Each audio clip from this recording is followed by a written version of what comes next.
आंबेडकरांच्या पुतळ्याजवळील संविधानाचे झालेले मोडतोड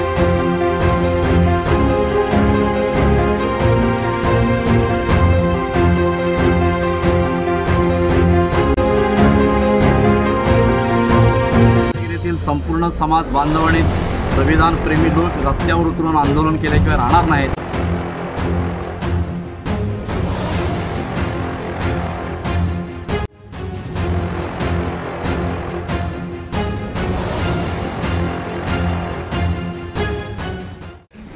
बुद्धिस्ट सोसायटी ऑफ इंडिया जिल्हा शाखा रत्नागिरी या मातृधार्मिक संस्थेच्या माध्यमातून परभणी येथे डॉक्टर बाबासाहेब आंबेडकरांच्या पुतळ्याजवळील संविधानाचे झालेले मोडतोड या संदर्भात आज रत्नागिरी जिल्हा अधिकारी यांना आम्ही निषेधाचं पत्र आज दाखल दिलेलं आहे।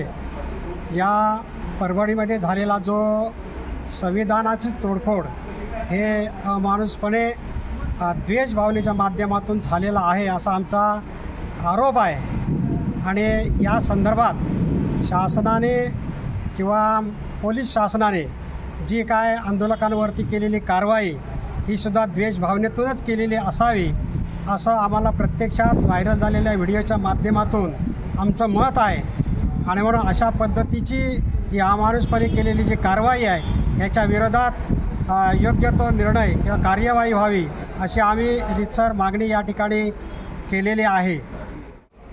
आज भारतीय बौद्ध महासभा जिल्हा शाखा रत्नागिरी या शाखेच्या वतीनं जिल्हाधिकारी रत्नागिरी यांना परभणी या ठिकाणी बाबासाहेबांच्या पुतळ्याच्या शेजारी असलेल्या संविधानाच्या प्रतिकृतीची विटंबना काही समाजकंटकाने केलेली होती आणि त्याच्यानंतर आमच्या तिथल्या बांधवांनी संविधान प्रेमींनी बौद्ध बांधवांनी इतर समाज बांधवांनी सनदशीर मार्गाने त्याच्यावरती आवाज उठवला तर त्यांना देखील तिथल्या प्रशासनानं पोलीस यंत्रणेनं अगदी अमानुषपणे त्यांच्यावर मारहाण करून त्यांना कोबिंग ऑपरेशननं त्यांना अटकसुद्धा केलेली आहे आणि त्यांना तात्काळ मुक्त करावं आणि हे कोबिंग ऑपरेशन तात्काळ थांबवण्यात यावं अशा आशयाचं निवेदन आम्ही मुख्यमंत्री आणि पोलीस महानिरीक्षक यांचा दिलेला आहे। आदरणीय जिल्हाधिकाऱ्यांच्या मार्फत ते त्यांनी पोचवावं अशी विनंती वजा आम्ही त्यांना पत्र दिलेलं आहे। या विषयामध्ये शासनानं संबंधित व्यक्तींना कारवाई केली नाही त्यांच्यावरती आणि जर काही योग्य न्याय जर का या शासनाकडून आम्हाला मिळाला नाही तर रत्नागिरीतील संपूर्ण समाज बांधवांनी संविधान प्रेमी लोक रस्त्यावर उतरून आंदोलन केल्याशिवाय राहणार नाहीत आणि याच्या पुढच्या आंदोलनाची दिशा आम्ही यानंतर ठरवणार आहोत।